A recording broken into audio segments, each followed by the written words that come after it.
No, no, no, no.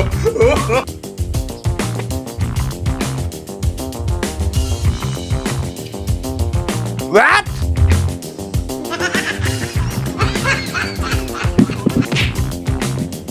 Morning mga idol. You suck. Parito na si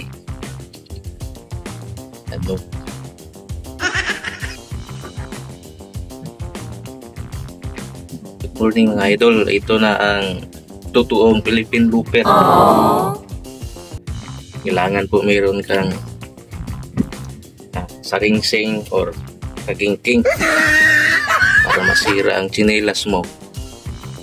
Mayroon kang masasabitan dito.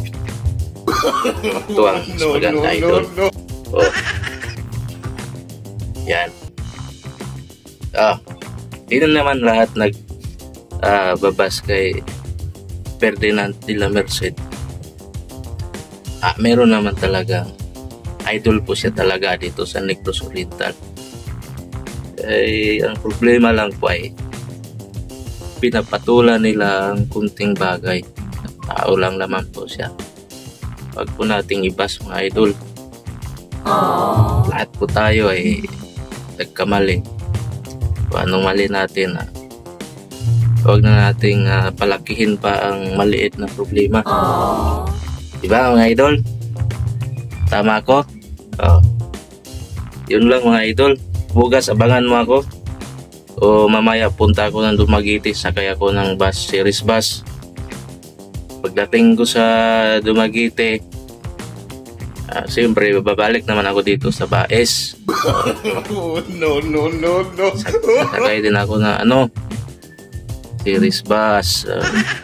Iwasan natin paglalakad kasi malayo yun eh. No, no, no. Baka mali tayo sa trabaho. Diba? No, no, no, no. Sakay tayo ng series bus. Wala naman tayong plating. Libre naman tayo. Ayun mga idol,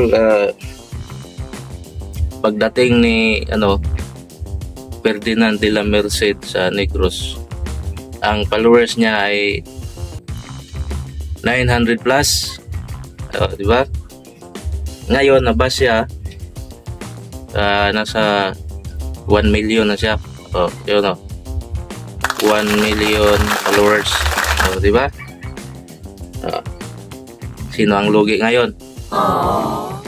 Dami ng followers niya, daming buzzer, pero lahat ng post niya ay nag-viral, di ba? Siyang nakikinabang, di ba? Marami ng followers niya. Yun lang mga idol. No, diba? No, no, no. Tulungan mo naman ako sa YouTube channel ko. Huwag yung kalimutan